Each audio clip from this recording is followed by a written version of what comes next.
नमस्कार बंधुरा आमी श्रावणी आमी चले एसेछि आरो एकटी रेसिपि निये।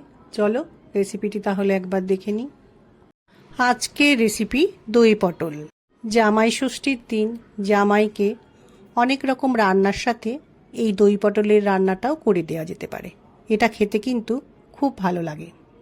আবার নিরামিষ রান্নার দিনে দই ও পটল দিয়ে এই রেসিপিটি সহজেই বানানো যেতে পারে। আমার রান্নার ভিডিওটা পুরোটা দেখার অনুরোধ রইল। আজকের রান্নাটা বানানোর জন্য কিছু গোটা পটলের খোসা ছাড়িয়ে নিয়েছি।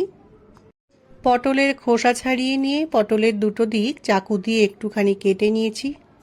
রান্নার প্রথমে পটলগুলোকে ভাজার জন্য কড়াইয়ে সর্ষের তেল গরম করতে দিলাম। তেল একটু ভালোভাবে গরম হয়ে গেছে। এই সময় একটা একটা করে পটলগুলো তেলের মধ্যে দিয়ে একটু সময় হালকা ভেজে নেব।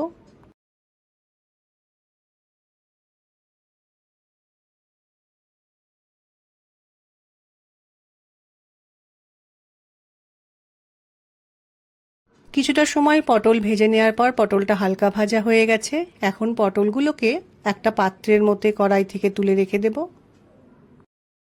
পটল ভেজে তুলে নেওয়ার পর ওই তেলে জিরে ফোড়ন দিলাম, শুকনো লঙ্কা ফোড়নে দিলাম, একটা দারচিনি ও একটা ছোট এলাচ ফোড়নে দিলাম। ফোড়নটা একটু ভালো করে ভেজে নেব। অল্প একটু আদা বাটা, জিরে গুঁড়ো, ধনে গুঁড়ো, লঙ্কা গুঁড়ো, একটু হলুদ গুঁড়ো জলের মধ্যে দিয়ে বাটিতে মিশিয়ে রেখে দিয়েছি। ফোড়নটা ভেজে নেওয়ার পর খুব সুন্দর গন্ধ বেরোচ্ছে।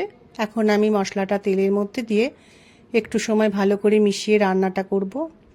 এখনো পর্যন্ত রান্নায় আমি নুন ব্যবহার করিনি। এবার আমি রান্নার মধ্যে পরিমাণ মতো নুন দিয়ে দিলাম, গরম মশলা গুঁড়ো দিলাম, আরও একবার মশলার সাথে গরম মশলা গুঁড়ো মিশিয়ে নিলাম। একটা পাত্রের মধ্যে দইয়ের মধ্যে চিনি দিয়ে ফেটিয়ে রেখেছি। এটা এবার কড়াইয়ে রান্নার মধ্যে দিয়ে খুব ভালো করে মিশিয়ে নেব। গ্রেভিটা ফুটে উঠেছে। এখন ভেজে রাখা পটলগুলো কড়াইয়ের মধ্যে দিয়ে ভালো করে আরও একবার মিশিয়ে নিতে হবে। গ্রেভিটা ফুটে উঠলে কড়াইয়ের ওপর একটা ঢাকা দিয়ে পটলটা একটু সময় সেদ্ধ করলে পটলটা খুব ভালোভাবে সেদ্ধ হয়ে যাবে। কড়াইয়ের ওপর থেকে ঢাকাটা সরিয়ে নিয়েছি। পটলটা খুব ভালোভাবে সেদ্ধ হয়ে গেছে। এবার রান্নার মধ্যে একটু ঘি মিশিয়ে দিলাম। দই পটলের মধ্যে ঘি দিলে তার স্বাদটা আরও ভালো হয়। এইভাবে নিরামিষ দই পটল বানালে খেতে দুর্দান্ত স্বাদের হয়। দই দিয়ে পটলের রেসিপিটি আমার তৈরি হয়ে গেছে। দেখতে অসাধারণ হয়েছে। খাবারটা খেতেও কিন্তু খুব ভালো হয়েছিল। আশা করছি আজকের নিরামিষ দই পটলের রেসিপিটি তোমাদের খুব ভালো লাগবে। রান্নাটাকে ঠান্ডা করে নিয়ে আমি একটা পাত্রের মধ্যে পরিবেশন করে নিয়েছি। এই রান্নাটা পোলাও, ভাত, রুটি, লুচি সবার সাথেই খেতে ভালো লাগে। আমার আজকের রেসিপি ভালো লাগলে লাইক, শেয়ার ও সাবস্ক্রাইব করো। ভিডিওটি দেখার জন্য ধন্যবাদ। ভিডিওটি আজ এখানেই শেষ করছি।